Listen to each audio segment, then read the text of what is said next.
I'm Nick Westergaard, and this is On Brand, helping you tell your story. Few platforms have changed culture as quickly or as globally as TikTok. Khartoon Weiss, VP and GM of North America and Global Business Solutions, is at the center of it, helping brands, businesses connect with audiences in ways that are creative, authentic, and impactful. From scaling Spotify to leading top agencies, she's built a career on turning bold ideas into cultural movements. And now she's shaping the future of TikTok. My interview with Khartoon is coming right up. But first, Khartoon Weiss, welcome to On Brand. Thank you. Thank you for having me. Happy to be here. So, as I talked about in the intro, few platforms have scaled into culture as quickly as TikTok.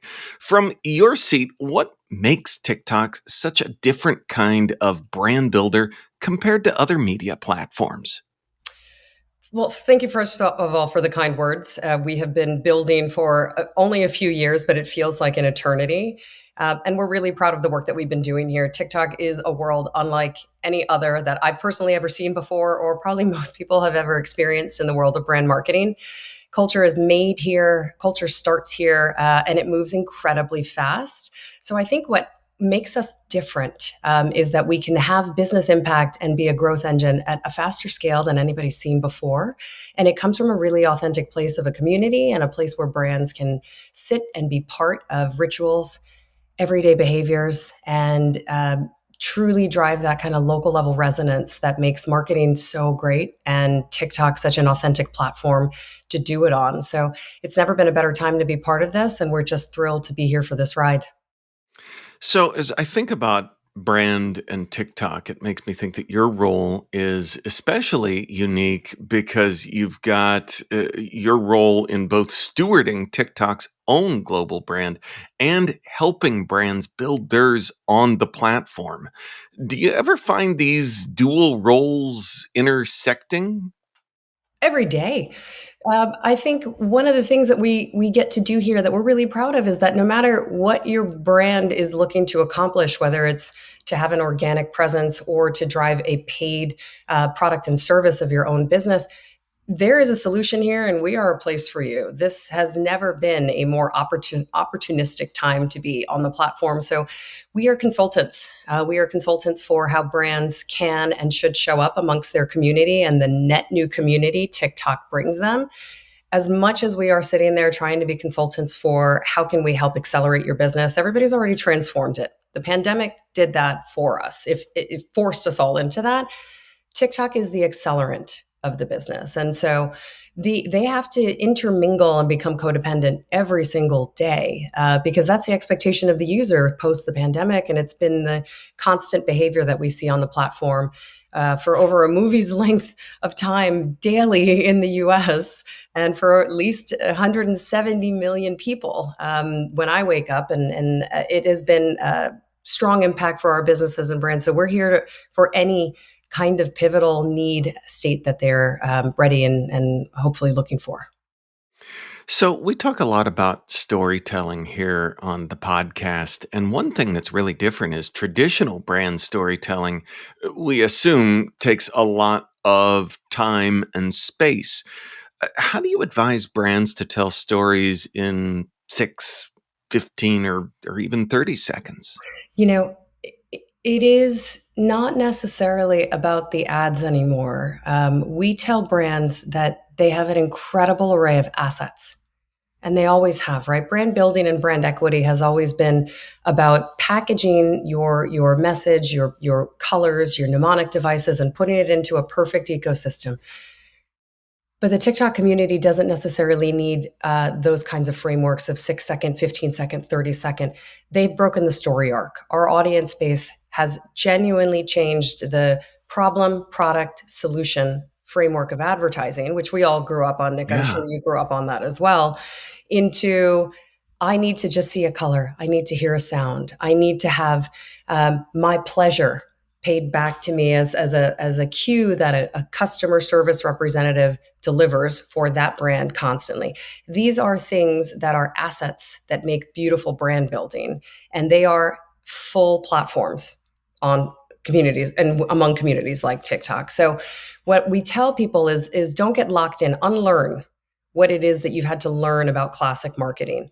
The story arc is not necessarily the same framework that will play with the next generations. People are learning in faster speeds. People are engaging with different assets and elements. So it's not about the ads, it's about unlearning marketing and learning how to speak in this new, like, user generated and multi hyphenate and multicultural way that has been TikTok, because the assets of everybody's brands can actually be almost more powerful. So, another thing that marks a shift with TikTok, it's known for scrappy, real content. And legacy brands come from a place of high production values. And I think sometimes there's a struggle between adapting to something scrappier and not looking like they're trying too hard. So let me bridge the last question with this one because let's take an example like Chipotle. Okay, anything in food has to be perfect tabletop shoot, gorgeous, beautiful. Like, does it ever look like that to be determined? But you're seeing appetite appeal. You're seeing like beautiful, perfect, high quality, high production. Chipotle came in and they decided to speak the language of the platform and just show people how the food is prepared in their stores authentically. Like, no high production, no tabletop, just what is actually happening in the stores. And how they made their rice was one of the highest viewed videos on TikTok, because what people want is the story behind the story. We went from this kind of high production, high gloss need state to this much more authentic, take me as I am, because that realness actually transcends perception, and it takes you into trust. And so when we start to see brands get into breaking down this kind of authentic area of high production to real production. I wouldn't say low quality, because a lot of people will go on a poll, high quality to low quality. It'll go high quality to real and authentic production. Then people start to feel like this is something I can connect with and this resonates with my day to day. You've also seen businesses, and I'll stay in the food arena, like McDonald's, who came back out with their snack wrap, which who knew the community was demanding it. But they got into the comments. They saw that this was an important conversation that was happening, and they came back in and pleased their audiences in a real and authentic way. So that's a way to think about it. Is there is the opportunity to be the authentic marketers that you are by showing the realness of your products, your services, your food, and showing up in a way that is more meaningful and trust oriented to the TikTok community, by leaning into both what's happening in your stores, what's happening in the real world, and what's happening in the comment section. Food is a great example because I think it really highlights, what you said about kind of the history of how we've marketed food with the carefully manicured, the all the stories, the marbles in the bowl of cereal so that everything sits up high and Right. all the things that you do. And it's a bit of an authenticity gap, whereas the kind of behind the scenes access to even something as simple as the rice can connect with customers at a time when that's getting harder than ever. And I think that's what brand building is about, right? It's about the story behind the story. It's about letting people connect with the brand, the product, the service really authentically. So we even see it all the way through. I'll take you to an example of sports and the Olympics that almost landed on TikTok. Like, the broadcast was happening on broadcast television, but the stories of the athletes, the communities, the hometowns that were cheering for their athletes, all of that behavior, watching them dance, watching them jump on cardboard beds, watching them steal chocolate chip muffins, that entire authentic engagement was happening on TikTok. It wasn't happening on the broadcast. And so as a result of that, people connected more closely into Olympics, Team USA, IOC, and the brands that were behind them. So it becomes it's a deeper conversation for people to have, much like podcasting, right? This is not a it's not a 30-second, 3-minute conversation. It is a deeper, richer ability to connect in ways that you're offering your audience that connection point that hasn't happened before. So I mentioned my academic background a bit, so Venn diagram alert. Okay, So I'm TikTok, ready for it. Here we okay. go. TikTok's increasingly a driver of direct sales. So you talked a bit about this with the Olympics example, but what's the balance between creativity, entertainment, and conversion? Those are my three circles. What's the overlap look Well, like? for years, I mean, we started in a place of community commerce. And the easiest Venn diagram for you, Nick, is content into commerce. These two things are have predominantly been separate until TikTok. And now they're the same thing. And now I'm going to add a third element that is unique to our platform and has been surging very quickly, which is search. Because now what we're starting to see is that the content into commerce is actually originating at a search point, that we've seen search driven shopping take off, such that like 84% of TikTok searches are exploring or evaluative of content. One in every four searches within the first 30 seconds, I'm sorry, one in every four opening of the app within the first 30 seconds is a search. So people are actively looking for information on the platform, and they're looking for that content connection that allows them to then have that commerce exchange that fulfills the overall need state. We also see a lot of people in the world of things I didn't know I needed.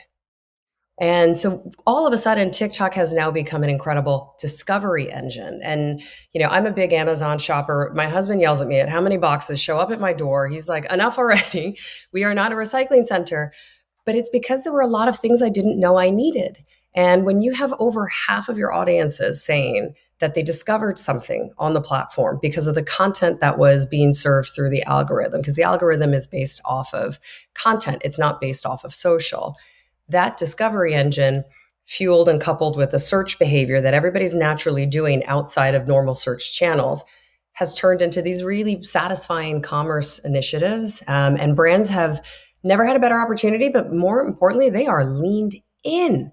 They are all over it because they've seen products that are 100 years old take off on the shelves. They've seen products that have zero marketing behind them go viral. And so it's just been a really fun territory to explore, especially in the luxury, beauty, even automotive space. It's been taking off quite a bit. And so that's where I'd say the Venn diagram of content and commerce has always been there for TikTok, but now we're adding that third one of search. Interesting. It's Yeah. fascinating. And so if Yeah. you haven't searched for something on TikTok, try it. And then if it teaches you something or you discover a new product, let me know. Well, that's such a powerful discovery of like the role that discovery plays in human need. We saw that with search. We saw it with search itself, not search on TikTok, but just simple Google search with YouTube, with TikTok, and with AI as well. It's Right. the factoring into that big need. Yeah, I think it's evolved from being about searching for information to searching for perspective, searching for efficacy of product, and people have really been coming to explore this human point of view behind it, and not just necessarily information. So that's where we're seeing some of these behavioral shifts, and we're just honored that everybody's giving us that kind of time and usage occasion, and we didn't know it would happen, but we're sprinting to just make sure we're serving our customers in the best way possible because we're just seeing all of this groundswell of behavior. On Brand will be right back after this.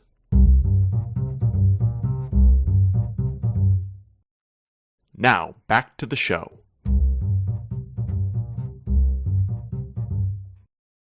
So, one of the gold standards in brand building over time is loyalty. And some think that TikTok thrives only on quick hits of attention. Are those two things at odd with one another, brand loyalty and the short form model? I am so glad you asked that question. And I'm going to tell you why from a personal point of view. I am a woman in a Gen X, don't tell anyone, okay, Nick, in a Gen X world who's had her products and rituals set for years.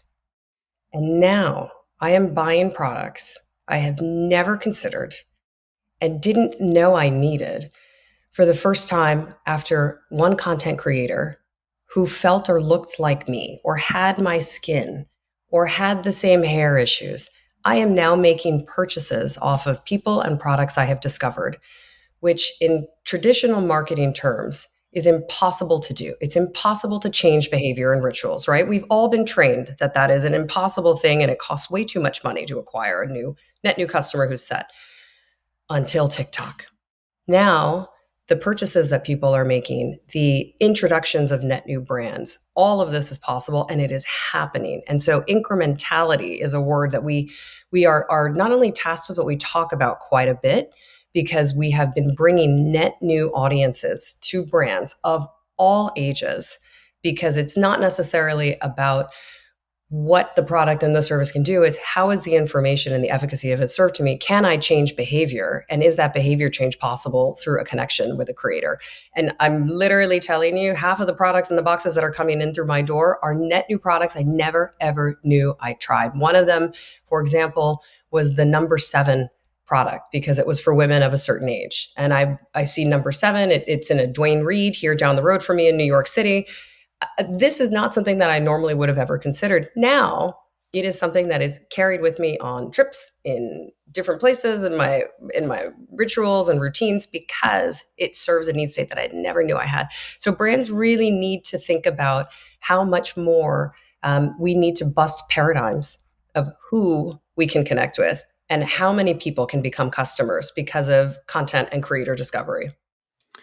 That's such an important point because I think it's easy to get hung up on the short form, that it's just this limited engagement. But what you just described is a personal connection, Mhm. as you noted, that is not possible with other forms of media. So yes, shorter. There's a lot of noise out there, but there's also the potential for some big connection as well. I think shorter is a benefit. We take a lot of complex distilled information on the platform. Our user base does, and they distill it down into what is absolutely critically needed and what is action oriented. So a lot of it is not just educational. It is a lot of kind of bias for action. I see this, I behave this way as a result, and that happens much at a much faster clip now. So short form, is a very heavily penetrated behavior in the Asian markets. And that's why we've seen so much success with TikTok in Southeast Asia and Indonesian markets, where it is the only platform where you go to gather information, make product purchases, and connect through commerce. Here, it's in the Western worlds, it's been much more pervasive, and we're very happy to pioneer that. But we are only just getting started. It is not going away. It is going to be something that continues to be a distillation and a reduction behavior of complex information that allows people to take action faster and make decisions and connections faster. So I see it as a huge benefit for brands, and I can't wait to continue to see how everybody adopts short form. It has been on the rise. It will continue to. And some of the other areas that are going to continue to rise are things like live as well. Obviously, we covered search, but these are new digital media behaviors for Western markets, but they're very well established in the Eastern, and they're helping people connect better with marketers and businesses. So as we talk about short form, marketing leaders in particular struggle with how we can take these short form pieces and build a sustained strategy. Is there a rule of thumb for what big picture strategy looks like with short form content? Well, what I would tell you is at the end of the day, brands are trying to assimilate with people and culture. So, whatever vehicle is the fastest and strongest bond to assimilate with people and culture, that will be the win. Whether it's short form, mid form, long form, it doesn't necessarily matter as long as it is episodic, that it is brand building, and that there is an association of brand love. We've seen a number of different marketers have campaigns that are running over and over and over again on the TikTok platform because they understand that at the end of the day, storytelling is also episodic. So we've seen businesses like The Gap, who I love, even American Eagle, the retail businesses. Where they have continuity and episodic is in things that they've naturally culturally been rooted in: music, dance. Those are very endemic to the original form of the TikTok platform, right? So you've seen Gap come on in an organic way with their music and their dance culture, and they had incredible viral videos, all the way through to bringing it into a paid and a marketing way where they saw a creator. There was a beautiful creator, really popular on the platform. She had been doing a review of hoodies, and Gap, famous for all of their fashion and their hoodies, they weren't actually in the conversation. Her name is Julia. Julia did not put Gap in the conversation. So they easily could have done a few things. One, they could have responded with comments. They could have sent her a hoodie and been like, here, consider us. But what they actually did was they engaged her in a collaboration model and said, if you could build the perfect one, what would you do? And let's put it out there. And so brands that are able to use the platform episodically for what it's good at, show up consistently, then they have an entrance into the community. They're not just in a conversation of sale. And so that I think is a benefit to short form, mid form, long form. It doesn't necessarily matter as long as the consistency and I would say the assimilation of the community is present. So some marketers are cautious still about TikTok, concerns about data, content moderation, brand safety. What do you say to CMOs who still aren't sure about putting their brand there? Well, I'll tell you, I haven't had a conversation like that in a very long time, Nick. And I said this in our most recent trip to Cannes as well. Uh, I have not had to have the tough conversations about safety, security for quite some time, and here's why. Our marketing partners, CMOs, CEOs, they know that safety and security are paramount. They're also fully aware that we have spent years without even being asked to keep our platform free from any kind of influence and any kind of manipulation. And they see it as a direct result of how their advertising is coming to life on the platform. We have so many third party partners and relationships in place to make sure that we're validating, who we are and how their marketing campaigns are showing up. And I have to tell you, it has not been a very large concern because of the work that we put in for the first 5 years of the business. So, one, haven't had that conversation in a long time.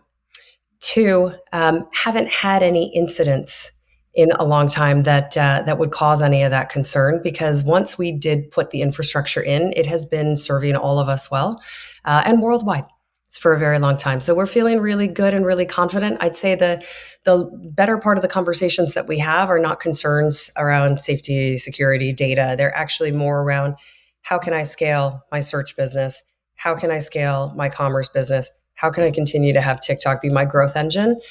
Because everything else just feels like advertising, but this feels like growth. And so that's really where the conversations tend to lie. So, is there any concern around uncertainty around TikTok and its future and brands building there? So short answer is that the confidence that we have and our marketing partners have in our platform is real. It's why we continue to innovate in all of our products and all of the product suites, everything from our AR product suite to driving content and creativity into allowing people to more automate their campaign programming so that they can get on the platform faster and in higher volume. So the confidence that we have is that we're not going anywhere and that we are going to continue to innovate. The confidence that our marketing partners have is that they know that it's probably the best time they could ever be on the platform, with the number of users increasing, with the amount of time spent increasing, and the new digital media behaviors of search. What they're actually interested in is not the uncertainty of the platform. They're interested in, how can we have exclusivity in some of the innovation that you're delivering on the platform? How can we be part of where you're taking this new kind of horizons in live in search? They want to be part of it all, especially in the commerce world, because they know that we are confident and that we're not going anywhere. So they're not taking a back seat to uncertainty. They're taking it as competitive advantage as to how they can be first mover. So you've led teams at agencies at Spotify and now TikTok. So you've seen a lot of brand building and done a lot of brand building. Is there one lesson that you think about that's always in the background of your work when it comes to building standout brands today? That's a great question, and thanks for making me feel old for a second. You know, Hey, I remember the Gap ads with the you dancing remember too, so I'm here for it. the holiday and the scarf, and I love that they're keeping to their roots and just securing the latest campaign that has just taken off. They are true to who they are, and so are we. And I think as brand marketers and brand building, the one lesson that I don't have one, but if I have to give you one, Nick, it is that the industry that we are in is going through shifts of like paramount paramount shifts. Stay learning. Okay, whatever we think we know and whatever fixed behaviors we have, they won't survive the next generations. This is the most creative set of generations that have ever been born. These are the most highly technical generations that have ever been born. They are speech and search oriented. And so if we don't adapt, and if we don't, Whitney Houston, if we don't believe that the children are our future, we're going to suffer the way of very antiquated legacy models.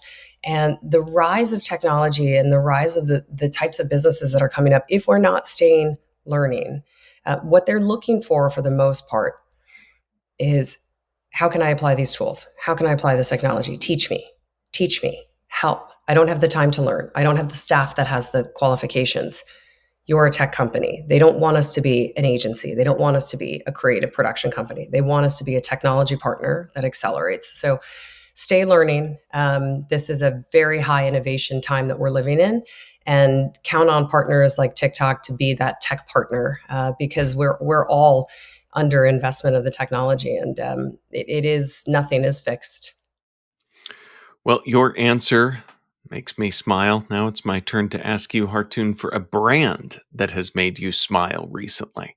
I'm not going to lie. I'm going to stay with Gap. I think I genuinely it has been genius from working with the creator community exceptionally well and bringing Julia as a collaborator into the conversation, from staying true to who they are with equity that is stayed and knowing to being able to survive fashion and retail trends, to leaning into the TikTok platform in a very authentic, highly endemic way of culture, which doesn't take a day off on the platform, community, which you will find no matter what kind of shape or body you have, into creativity, which is one of the things that we're best at, and bringing that to life by way that only the authentic Gap brand can do. If you were to drop the logo, I think people would still know it was Gap. So for me, I'm loving what they're up to. I applaud the content and the creativity and the bravery, and that's the one that's made me smile the most recently. I'll send you my latest TikTok. You'll love it. Awesome. Can't wait. Well, where can we send folks to learn more about who you are and what you do?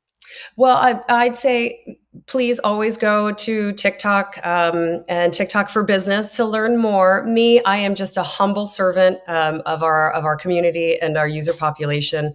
You can, of course, certainly find me on LinkedIn, but truly, we are a we organization, and so just come and learn more about what it is that we are doing.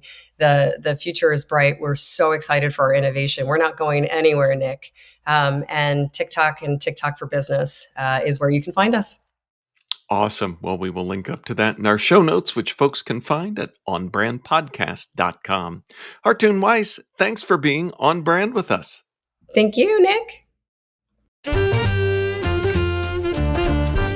On Brand is part of the Marketing Podcast Network.